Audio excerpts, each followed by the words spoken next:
¿Alguna vez se han preguntado cómo una revolución que arranca con la promesa de libertad puede terminar construyendo una prisión todavía peor? Bueno, esa es la gran pregunta que nos plantea la obra maestra de George Orwell, Rebelión en la Granja. Hoy vamos a desmenuzar esta fábula, pero no como un cuento de animalitos, sino como una especie de manual sobre cómo se obtiene el poder, cómo se usa y, lo más importante, cómo se abusa de él. A ver, a simple vista, claro, vemos animales que hablan. Pero aquí está la genialidad de Orwell. Usa esta granja como si fuera un laboratorio social para mostrarnos algo mucho más hondo. Es una crítica, pero feroz, a los totalitarismos. Nos enseña que la corrupción no siempre llega con un golpe violento, sino que a veces es como un veneno que se va filtrando poquito a poco, retorciendo los ideales más puros hasta que, ya no se reconoce. Todo comienza en la granja Manor, y la vida ahí para los animales es un desastre. Puro trabajo, cero recompensa. Y es el viejo mayor, un cerdo sabio, ya grande, muy respetado, quien les planta una semilla en la cabeza. Les da un objetivo claro y un enemigo común. Su discurso es la chispa que enciende todo, una idea radical. El problema no es la mala suerte, no. El problema es un sistema de opresión que tiene un rostro, el del ser humano. El dueño de la granja, el señor Jones, es la imagen perfecta de esa opresión negligente, descuidada. Y el sueño del viejo mayor, ese de una Inglaterra gobernada solo por animales, se transforma en un himno, Bestias de Inglaterra, y en toda una filosofía, el animalismo. De repente, por primera vez, la esperanza se siente real. La idea de una vida digna ya no es una fantasía lejana, ahora es un plan. Y el plan se pone en marcha casi sin querer. Una noche, el señor Jones, borracho como de costumbre, se olvida de alimentar a los animales. El hambre, esa fue la gota que derramó el vaso. La rebelión es caótica, es súper rápida y, para sorpresa de todos, un éxito total. Expulsan a los humanos y de un momento a otro son dueños de su propio futuro. La granja, su pequeño universo, ahora les pertenece.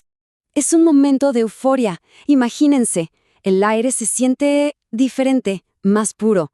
Se queman los látigos, las riendas, todos esos símbolos de su antigua esclavitud. El futuro es una página en blanco, una promesa de vivir bien y sobre todo de ser todos iguales. Acaban de fundar su propia utopía. Y claro, para que esa utopía no se eche a perder, crean una constitución. Son 7 mandamientos, pintados con letras blancas bien grandes en la pared del granero. Reglas sencillas, directas, pensadas como una barrera para siempre contra los vicios de los humanos. Las declaran leyes inalterables.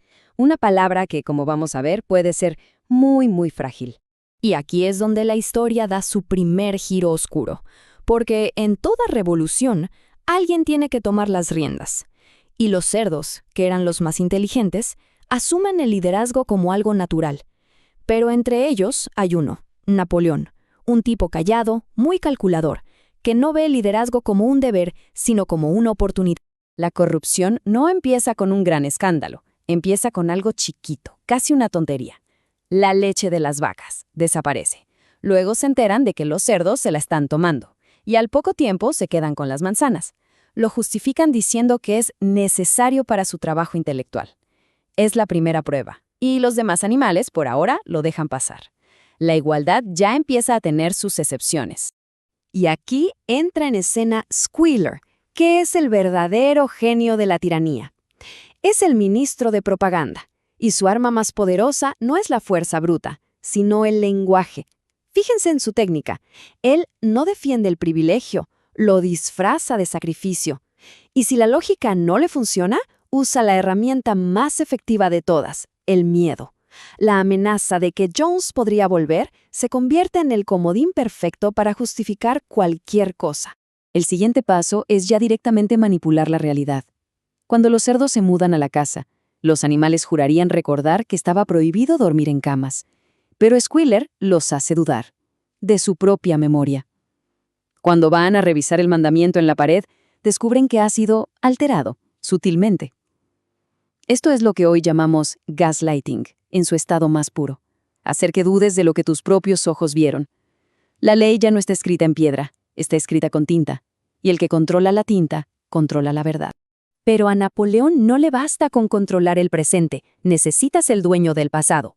Expulsa a su rival, Snowball, y lo convierte en el chivo expiatorio ideal. La historia se reescribe por completo. El héroe de guerra ahora resulta que siempre fue un traidor.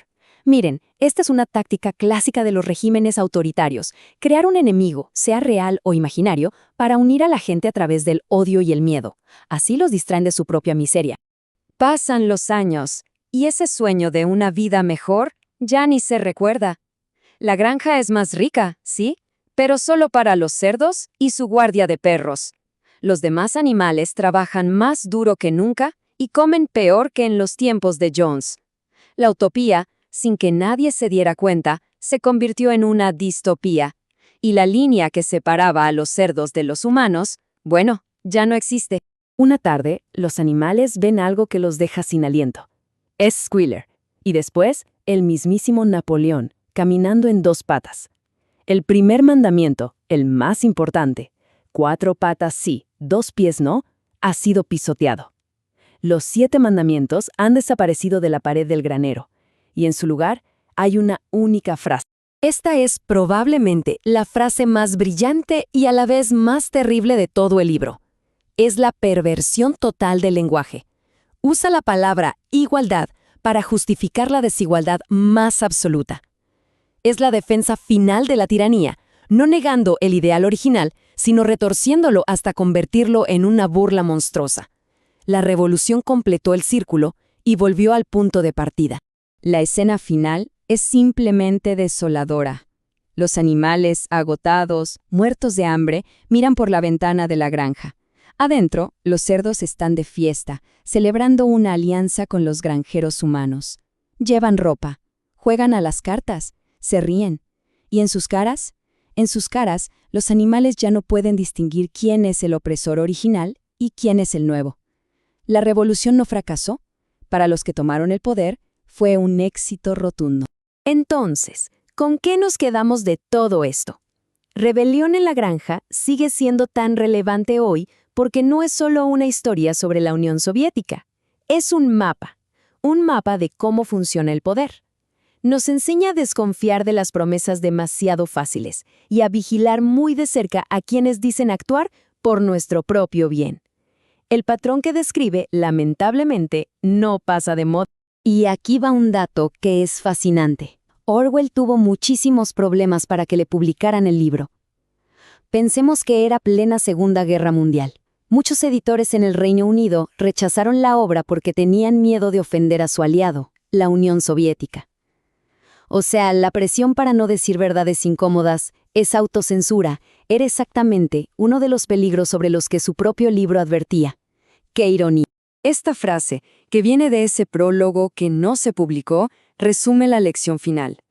La libertad no se trata de proteger los discursos que nos gustan o con los que estamos de acuerdo. No, se trata de proteger el discurso que nos incomoda, el que desafía lo que creemos y, sobre todo, el que le pone un espejo al poder. Y con esto vamos cerrando. Rebelión en la Granja es como un espejo. Nos obliga a mirar más allá de los titulares, más allá de los discursos. Nos da las herramientas para identificar las tácticas, el miedo como arma, la reescritura de la historia, el lenguaje retorcido para confundir. La pregunta, al final, no es si estas tácticas se usan hoy, sino dónde las estamos viendo y qué estamos haciendo al respecto.